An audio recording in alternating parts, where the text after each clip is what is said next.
Are we live? Put this on. That was already on mute. Are we live?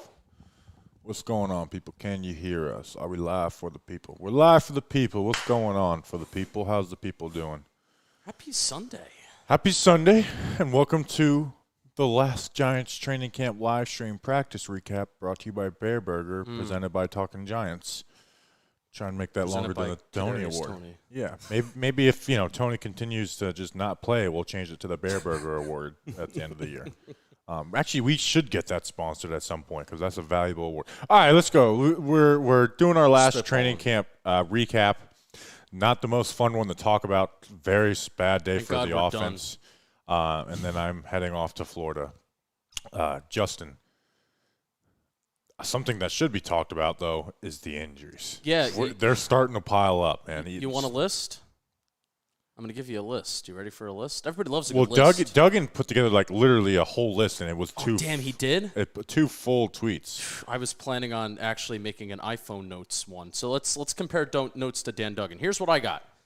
John Feliciano, Ellerson Smith, Jihad Ward all were hurt during today's practice. Yeah, those guys left. Leonard Williams, Rodarius Williams are still on the side. Yep. Who knows what's happening with Shane Lemieux, Josh Zudu, Kadarius Toney, Ricky Seals-Jones, and Matt Breida. And who else? I forgot. Andre Miller. Flott. Hold on. I'm not done. Cordell Flott, Andre Miller, Dane Belton. I think those are all of the major significant Giants injuries. Well, you forgot Austin Prohl. That's a major one. Austin Prohl. Did you say Gerard Wilson? Well, Gerard Wilson was cut. Michael Jacquet cut. Josh Rivas cut. Blake Martinez was out. Cam Brown was out. Jameel Douglas. So, yeah, there's a lot of injuries, and now we are, again, O-line depth is thin. At one point of practice today, Ben Bredesen was at center and Max Garcia was at left guard, who Max Garcia just last week was practicing with a third team, and now, he's taking some first. So we don't know all of these. Some of these could be just minor dings, but again, they are very thin right now. Yeah. Luckily, they're not thin in the secondary, though. That's the one nice thing about all these injuries is that the secondary is the one that's staying healthy because that's the scariest one if somebody gets hurt. Well, Rodarius Williams, the starting secondary. I can't believe, the starting secondary, but I can't believe how, we're saying how important Rodarius Williams is. But he is important. He is the backup outside corner. And after seeing some of these outside corners during this preseason game last week, we kind of need him. So I'd say that is a pretty significant guy who's out. But you're right. Out of all the starters, especially compared to the offensive line. What I'm talking about is when we say, the DBs are one injury away from disaster, it's like the starters are. Yeah. If the starters stay healthy and Rodarius Williams is injured. But so as I say that, probably tomorrow they'll all get dinged up. All right, but let's talk about the offense, and then we'll go into the defense and some other notes. I actually thought there were some positive takeaways, and maybe I'll save for the podcast, but I'm actually about to have a take on the wide receiver room, and I'm changing my opinion on something. Anyways, Daniel. In a positive way or a negative way? Positive way. I like that. Daniel Jones went 6 of 19 today. 2 interceptions. One was by Darnay Holmes in the end zone, and one hand. Really nice. It was insane. So we went to 11 practices, 5 turnovers for Darnay Holmes in 11 practices. So, yeah. The streak had ended at 4, but we're back at 5. So it was an insane one-handed catch too, and he kind of just manhandled the ball. I actually didn't even see the full play. I literally just turned and saw Darnay catch the one-handed, and then there was another one where Richie James was covered by Adoree Jackson, doesn't catch it, it gets popped up in the air, and then Adoree makes a great play. Yeah, Richie James tipped it in the air. If there's one pause, really pause from defense, is Adoree Jackson has looked great. And he wasn't, and they only played 2 series on Thursday, but Adoree Jackson not even targeted. Obviously when you can pick on other guys, he'll have less targets, but Adoree Jackson has had a great camp, which we can talk about in the defense. But Daniel Jones had him at 6 for 19, those 2 interceptions. And here's something that we talked about going into camp that I think at some point, and I know, watching the Cleveland Browns joint practice last year put this in my head, and it's been in my head since. At some point, I feel like you just got to start calling plays dead in practice and feeling the consequences of that in live action, and not when you're going back and watching it on film, because it is different. Because they're getting blitzed like crazy, and I get it's practice, and they're giving up sacks and quick sacks. And then on top of the sacks, it's not like Daniel Jones is, it's like, okay, that would be a sack, but he threw it kind of at the same time or at the same moment. It's like, okay, would be sack. Holding onto the ball. Throw to a contested receiver who's not open and completion. So it's not even like when you look at like on some of the first days, it'd be like that might have been a sack, but it counts as an incompletion. Today they were just incompletions on top of the would-be sacks. So there are times where I think they were running 2-minute drill towards the middle of practice today where Dable did call plays dead, where you want to keep when you're keeping track of time and you have to keep that. So, but I'm saying like the Browns were like dead. Don't throw the ball. No, but I agree with you. They don't do it consistently. Where there are times. Remember, there was one day where like, oh, they're calling sacks, and then the next series, the next team session, they're just not. So yeah. So I mean, it's been. Again, Wink Martindale's throwing all types of blitzes at them, and I know you're not going to face Wink Martindale every week, but at some point you got to start picking these things up, or just getting the ball out quick. But that's the frustrating thing about watching a practice and evaluating practice is like the offense is installing their stuff. So like if because there's not like a bunch of quick hitting plays, where if you're facing Wink Martindale, maybe some more quick hitting plays. But they're just not that, and Kadarius Toney's not practicing, who would be your main quick-hitting guy. Yeah, Wan'Dale Robinson has not been featured like he was like the first 2 weeks of camp, which I'm not really taking anything from it. It's just they could be installing different stuff. Yeah, and then Galladay has been locked up by Adoree Jackson, so even if you throw the ball to him, it's not going to be an easy completion. But Richie James has been like the star, like whether it's with Daniel Jones, you had a tweet today, and it was true. Whether it's with Daniel Jones or Tyrod Taylor, it's like he seems like to be the target every single time. Yep. Not, sometimes for better or worse, but like he was the one guy they were throwing to consistently today because at least he's like one of those quicker wide receiver. Yeah, and I do think, I don't exactly know what this offense looks like. I feel like it's almost a not when, but if Kadarius Toney, or what is the correct phrasing there? When, not if. When, not if. There you go. When Kadarius Toney misses games during the regular season. I know I'm throwing this negative energy out there now. Hopefully he plays all 17. But it just feels inevitable at this point that he's going to miss at least a couple games this year for whatever reason. So how does this offense balance out with Wan'Dale Robinson, Richie James, Kenny Galladay, Colin Johnson, Darius Slayton? Like how does that all kind of balance out? But I do think they're going to find some way. If Toney and Shep are not on the field at the same time, Richie James is going to get reps and plays. Even if Shep is healthy, but Toney's out, I do think Richie James is going to get significant snaps. Yeah, because Richie James probably fits the profile of Toney more so than anybody on the team. Yeah. More so than Wan'Dale. And again, that's the thing we talked about with Toney. It's like it's the injuries are what's going to be what holds him back because when he's on, watching the game on Thursday, it's like, man, they're running all these free release RPOs. It's like this would be just Toney would eat in this offense. You see more. It's like Toney would kill in this offense, but it's just he hasn't been able to get on the field. So Richie James, I think, is a lock to make this team at this point. Yeah. There is a battle between Colin Johnson and Darius Slayton. It's tough to tell who has. Well, Slayton didn't practice with the team today. Yeah, played with one-on-ones, but I don't know what the deal is if they're just keeping him on. I'm at the point now where I'm pretty confident they're working the trade Darius Slayton. Yeah, because Colin Johnson, even when Darius Slayton is out there, Colin Johnson, they split reps or Colin Johnson gets more than Darius Slayton, so it's kind of crazy. And with the second team, the second team doesn't get blitzed as much. I actually think the offensive line, for as thin as it is, has held up pretty well with the second team. Yeah. But even Tyrod Taylor didn't look good. He was missing guys. And again, this is against possibly the worst secondary depth in the NFL, and Tyrod Taylor was missing guys. You saw some stuff like you saw on Thursday where it's like Tyrod Taylor just missed this throw, and this could have been intercepted if a DB turned his head. Yep. So you've seen stuff with that. I will say Tyrod Taylor improvises more in practice than Daniel Jones. But it's at the point where it's like maybe you should just get ready for when you see stuff like this for Daniel Jones because it's almost like you just need to snap the ball if you don't see that read's clearly going to be there, scramble and make a play out of it because that's But that's not really Daniel Jones's forte. Whereas and they're installing an offense, so it's that's why evaluating practice like this is tough. Because you're installing your stuff, you're trying to get your stuff down, you're not trying to win. It's not about keeping score and practice, but at some point I just feel like you need to feel the consequences in live action. No, I agree. Of some of those things. Yep, I agree.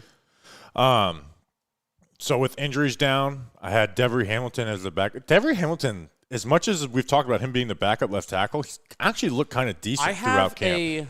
I have a 1v1 against him and Kayvon Thibodeau, where he handles Kayvon. Yeah, I didn't want to put it out there because it's been quietly mentioned he was a late addition, but like he's been halfway decent as the backup tackle. So I don't think that'll translate to the season. But I also don't think he is going to be on. Like I don't know how many of the I don't think Max Garcia is making the team. I think the only 2 backup linemen that are making the team are Ben Bredesen and Jamil Douglas. I think the rest are going to be like post 53-man cut down. Oh, okay. That's what I'm saying. Like I think between that and the secondary, possibly. Yes. I think those are going to be the 2 spots where the Giants are going to be working the waiver wire, kind of like they were last year, except the Giants were looking for starters at the waiver wire last year. Yeah. They'll definitely the waiver. Yeah. Okay. So if you're talking about the waiver wire, definitely. I think there's going to be a lot of moves at the waiver wire this year, which I'm very excited about, honestly. Other thing is on offense. Antonio Williams was featured with the ones a lot today. Matt Breida continues to be out. That's for whatever reason we don't know.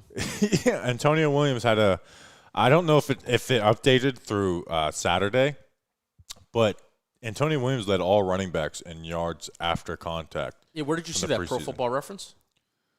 Yeah, where did you see that? Are you messing with me?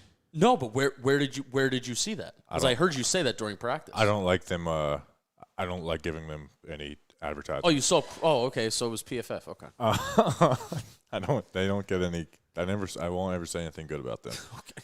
And if Danny King didn't have a subscription, we would never use it. Oh, I have a funny tweet idea while I'm thinking of it. So we got really mad over people that lied on the internet over the weekend, or I got really mad because Zach Wilson tore his ACL, and there were people that were reporting that, and then it turns out he's out for 4 to 6 weeks. What's that Twitter doctor's handle? What's his Twitter handle? Pro Football Doc, I think. Pro Football Doc. So I clipped. He's got a shady past. I clipped Ellerson Smith getting hurt today. There was a 1v1 rep, and then I saw him limp off. So I want to embed the video and say, at Pro Football Doc, can you tell me the exact injury based on this blurry Twitter video and tell me the timetable? And I want to see if he answers. He might do. You joke, but I think he might actually try and answer that. All right. Anyway, sorry.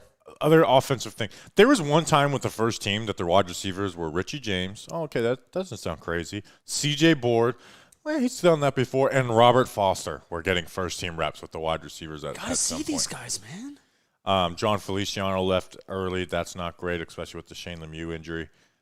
Josh Azudu was I think there's a difference in injuries of when you're in pants and jersey but not practicing. Yeah, Tony was on the side. Leonard Williams was on the side. Azudu was on the side. And there's other guys who just weren't there. In a helmet, did not have pads on. We also saw one goal line rep where they had Antonio Williams and Saquon Barkley in the backfield. They did that with Breida and Saquon but we haven't seen it a little bit. Yeah. One thing I will say is the running game continues to look good. Saquon broke off a play today. It was his first big whoa play where it would have been for clearly broken away too, not they can't tackle in practice breakaway. Mm-hmm. The play design on that was beautiful. Beautiful. They showed play action boot. All the receivers ran routes.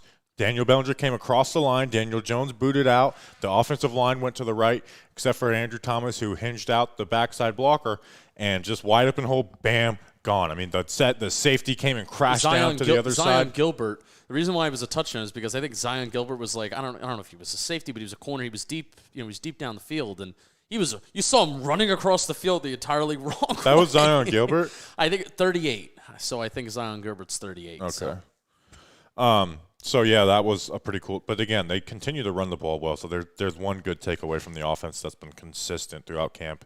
And then, obviously, in the preseason game, they look good overall, too. Yeah. I got a Colin Johnson thing, but I'm going to save it for the podcast tomorrow. Okay. All right. Anything else on the offense before we move to the defense? Colin Johnson is performing like we want Kenny Galladay to perform like? Is that the take? I mean, that's a simplistic, I actual Colin Johnson take, not I hate Ken. I'm very excited for the Kenny Galladay PPP to go out tomorrow that we recorded before. Because we were mostly somewhat positive, and we tried not to talk about camp and the PPPs, so yeah. Or the preseason, for that matter. Why don't you read the last live stream Bareburger? Oh, no. Oh, no. It's we're still going to be reading Bareburger ads, but just for the last live. PPPs, but, just to experience our chat, just chant Bareburger in the chat.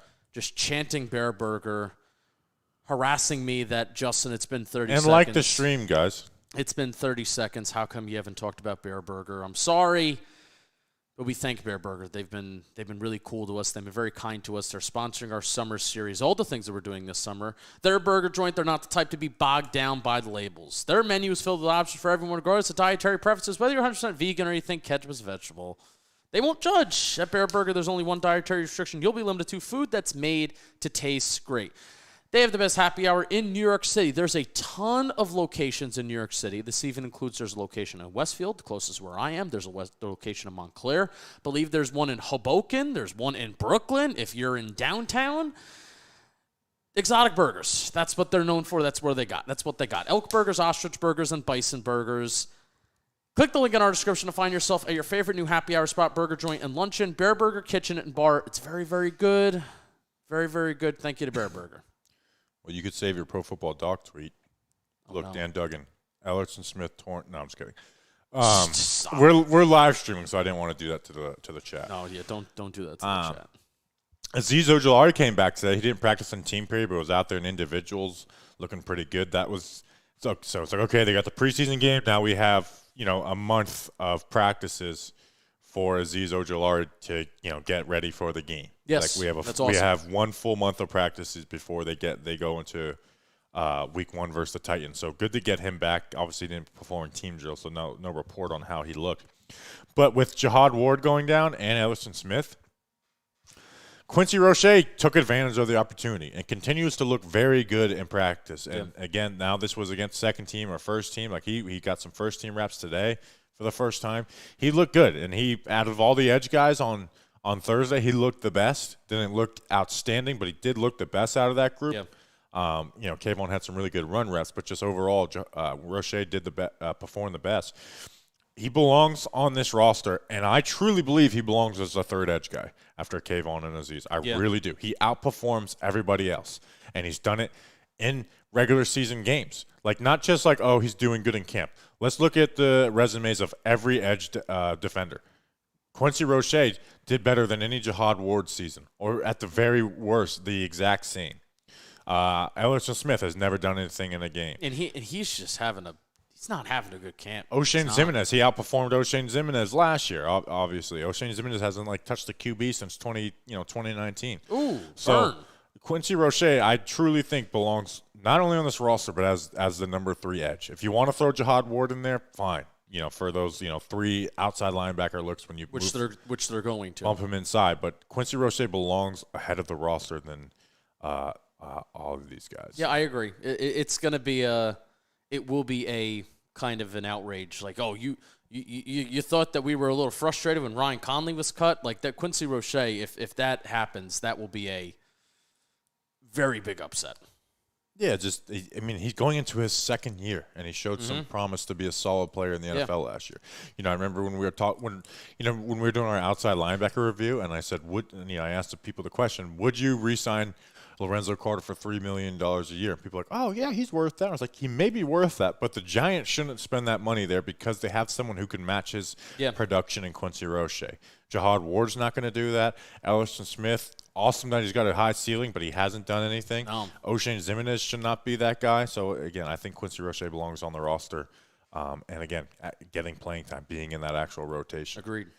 I have a fun defensive note. There were 2 fun things that I saw today. I think Wake Martindale is he's actually starting to cook with gas a little bit more. So I'm very interested to see what happens with Martindale. Like, obviously we saw Aaron Robinson get picked on a little bit on Thursday, and they were blitzing, but they also weren't throwing their exotic blitzes. They were just not during the preseason game. They were just throwing blitzes.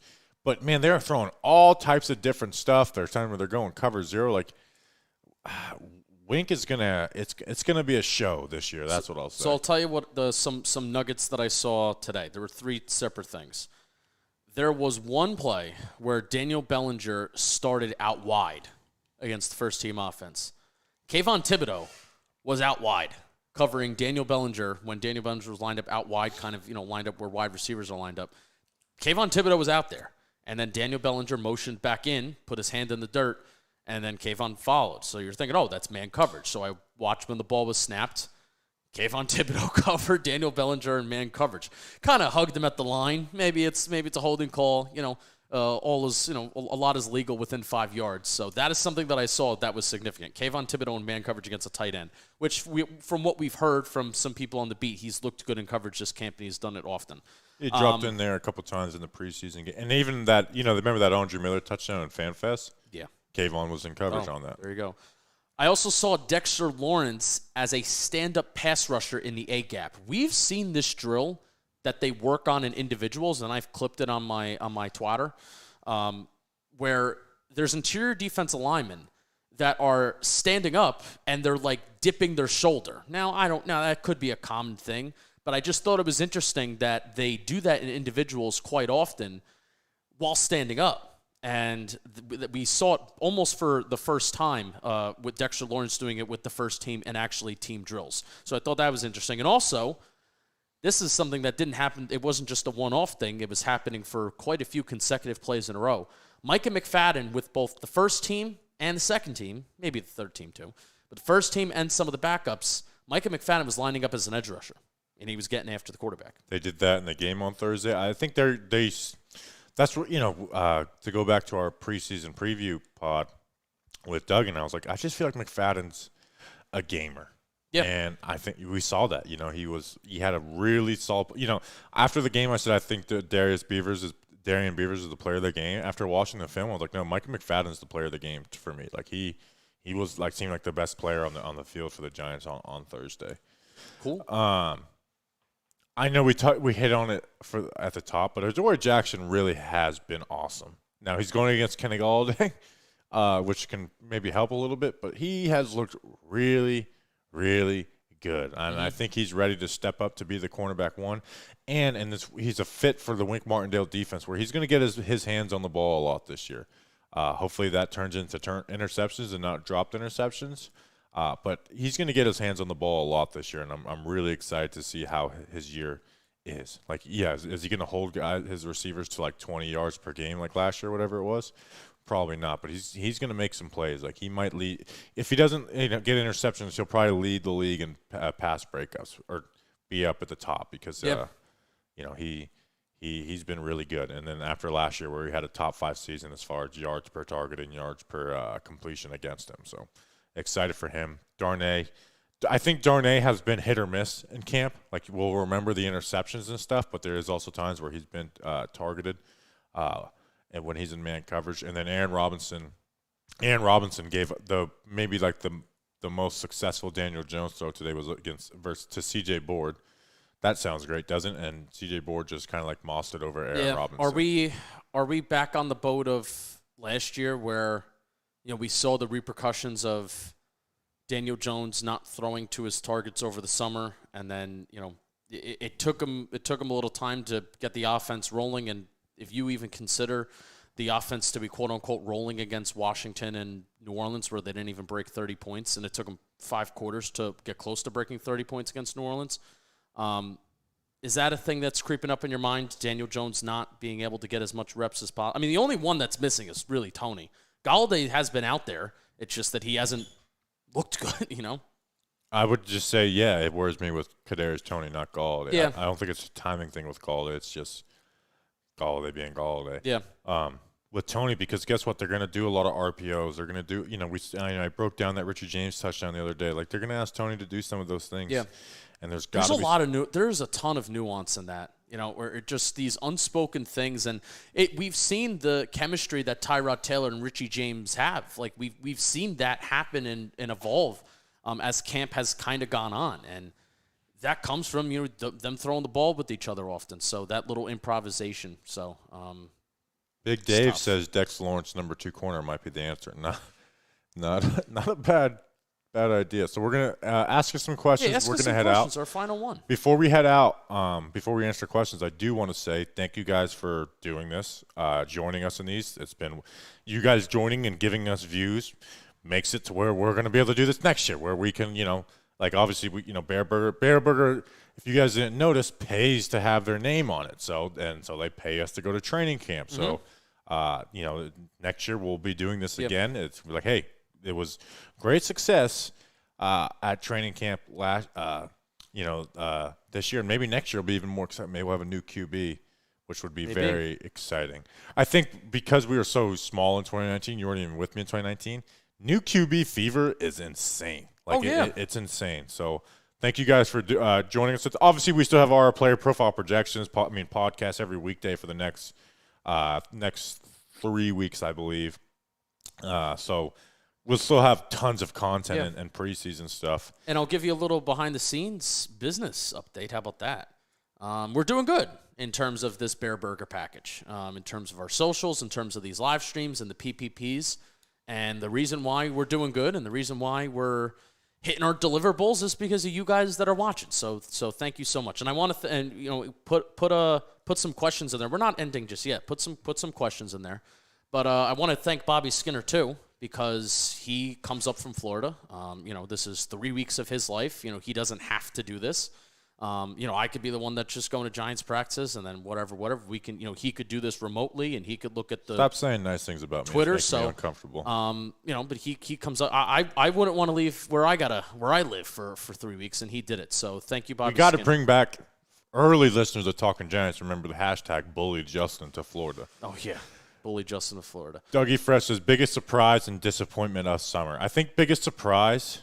Don't say Richie James. He's not a surprise. I knew. I knew I was going to say Richie James, and I knew you were going to give me shit about it. It's not a surprise. He's the same Madden rating as Andrew Thomas. I'm going to say Richie James. Disappointment would be. Kenny Galladay? Yeah, can we say Galladay? Because they've been playing a ton of in beginning of camp when they ran some base defense and played zone. It's like I really like the way they're using Galladay, but with man coverage, it's just been an issue with him. Yeah, and that paired with the fact that they're blitzing like crazy, and it's not like you have time to let him develop and stuff. So, and even when they have thrown back shoulders and fades, it hasn't been successful. Whether it's a miss by Jones or Galladay not bring it down, or it's a perfect throw and he drops it. Like I said, we've had plenty of those. So I'm going to say Kenny Galladay, which is frustrating. Can't wait for his PPP tomorrow. I can't wait for the YouTube comments on that. Yeah, but it is kind of bad because we talked mostly positive about Galladay. There's not a lot of time in those PPPs unless they're like told 20-minute conversations to have it fully nuanced. But anyway, I will say John Feliciano has impressed me more than I thought that he would. I mean, even like in 1v1s, he's like I saw him today against like Dex. He's like he kills it in 1v1s. He's dominated Dex in 1v1s. And those things are designed for the defensive players to win. But the offensive line has looked better when he's there. They've ran the ball well with him in there.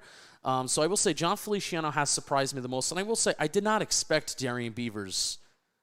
Maybe Micah McFadden, I expected him to have a good camp, but I was not expecting Darian Beavers to really push Tay Crowder for that interior linebacker 2 job, which I think maybe Crowder still has it locked up, but they are going to be splitting time during the regular season. Hey, at some point they're going to push the issue. Those linebackers are going to push the issue. Let's see. Well, what UDFAs do you think will make the roster? Not Josh Rivas, sorry. Andre Miller is not on IR yet. They're kind of keeping him around. Which tells you they like him a lot more than Jeremiah Hall. Because if they were fine with running with Jeremiah Hall, they would just put him on IR. They would put him on IR, call it a day, put him on a list. But right now, doing that. I'd say Jeremiah Hall. From the O-line, nobody. QB, nobody. Running back, Corbin's not going to make the roster. There's a wide receiver from Michigan that's even on the team. You talking about Dalen Baldwin? Yes. He was not even. Remember, it was a wrong report. He was just a rookie camp. Oh, that's invite, right. Remember? Media some clients. How about if you guys want to know how good we are at our UDFA reviews? I was like, I just don't see it with this guy, and it was like, oh, he's not actually even a UDFA. And then you saw it with Andre Miller. You were like, I like this guy, Andre Miller. How about that? Defensive, Chris Hinton not gonna make the team. No, Chris Hinton won't make the team. The line, Yusuf Corker. Yusuf Corker or Trenton Thompson would probably be the best bet. I would go Yusuf Corker. And maybe either Darren Evans or Zion Gilbert. Now they might be on the team for 1 or 2 days while they work the waivers. Yeah. But making the original 53. So put your money on Andre Miller and Yusuf Corker.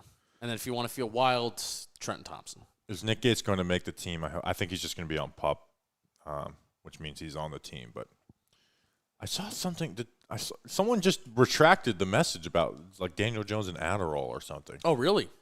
Yes. Who was your pick for RB3? For me, it's easily Antonio Williams. I was more impressed with him than Gary Brightwell. I know Gary Brightwell had that awesome run where he just ran through, like he just like stuck his just took his thighs and just ran them through two guys. But I was very impressed with the way Antonio Williams ran the other day. And again, I'm not taking anything from Brightwell. I just think he's the better back. In fact, I think Antonio Williams with the like if Saquon goes down, I would rather have Antonio Williams get the majority of the carries than Matt Breida. Because of the way that Breida plays. Yeah.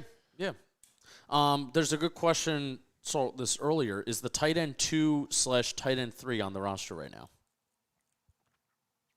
Because Chris Myrick is the tight end 2 after Daniel Bellinger. So I will say no, unless Ricky Seals-Jones, they just truly want him on the roster. I remember they were Ricky Seals-Jones in OTAs was behind Jordan Akins, who's the last tight end on the roster right now, like behind Austin Allen, and rightfully so. Talk about Ben Bredesen. He had a good preseason game. I've learned to not take much out of unproven offensive linemen in preseason because it's burnt me before. And, Billy Price had a good preseason last year. Will Hernandez had a good preseason last year. Will Hernandez also killing it in Cardinals preseason too, I heard. Yeah, so I saw Brandon Thorne. I was like, just spare me this shit. We've been down that road before, bud. I do think Ben Bredesen, though, from a standpoint, went from like, is he going to make the roster to like, I think he's very comfortably going to make the roster at this point. Wait, we forgot an injury. Jamil Douglas is. We said Jamil Douglas. Oh, good for us. And I would much rather have Bredesen than Douglas anyway. I agree. What should we, Alex? So can I? All right. So I don't want to do this on the podcast, and I got to stop feeding this because it is. What should we take out of DJ's performance in Tyrod's after the Patriots game? Daniel Jones was better than Tyrod in the preseason game, although he did the power of all 22. You see, he could have pulled the trigger on a Colin Johnson deep throw, and he didn't. But Tyrod Taylor looked worse than Daniel Jones in the preseason game. Yeah, there were like 3 passes that were tipped up in the air. Yeah, and he was just a lot of checkdowns. At one point, I'm serious. It was because at one point he was 10 for 12, and they showed the graphic. Yeah, and then he finished the day with like 13. I actually don't think most people watch the preseason games. Watch highlights. I mean, that's what I used to do. And then like today in practice, like we talked about, but it's like Tyrod Taylor versus some of the worst backup corners in the NFL. Yeah. With less, blitzes, was missing guys a lot today too, so. Which I feel you should feel good about C.J. Board and Colin Johnson and Richie James going up against Khalil Dorsey and Zion Gilbert and blah blah blah. And again, I'm pretty confident that this is Daniel Jones' last season as a Giant, but that doesn't mean I want him to be benched. No. I want the Giants to win, and the Giants most likely path to victories with Daniel Jones. I that's what I think. So, not Giants. How can I get?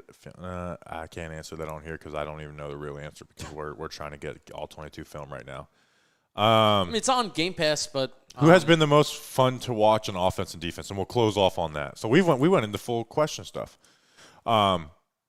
Who has been the most fun to watch on offense and defense? I'll say on defense, Adore.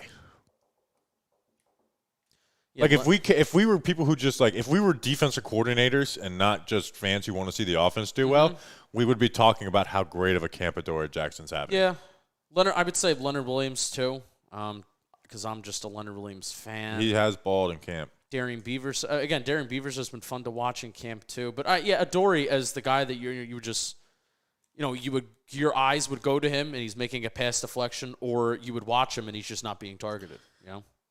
For offense, I'm not going to say Andrew Thomas is consistently the kid swinging while there's like chaos and fire in the background meme for me, because it's just like, oh, look at Andrew Thomas and everything else is a wreck. So I won't say him.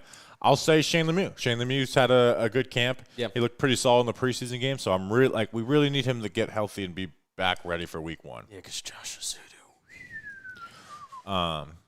We got to talk about that we already did talk about that on the game recap. Yeah. And so Dougie Fresh says, thanks for great content this summer. We will see a blossoming relationship between Talking Giants and Pat Hanlon. Probably not.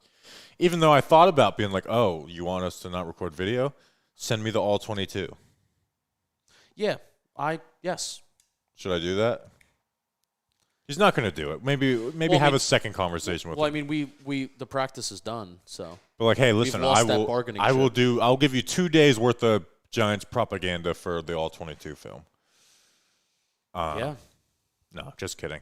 All right, that's a live stream. Appreciate you guys. We'll be back tomorrow for a player profile and projection. Kenny Galladay and Kayvon Thibodeau. So the Kayvon Thibodeau one will be fun. Huge. So we appreciate you guys. See you next training camp. Until then, let's go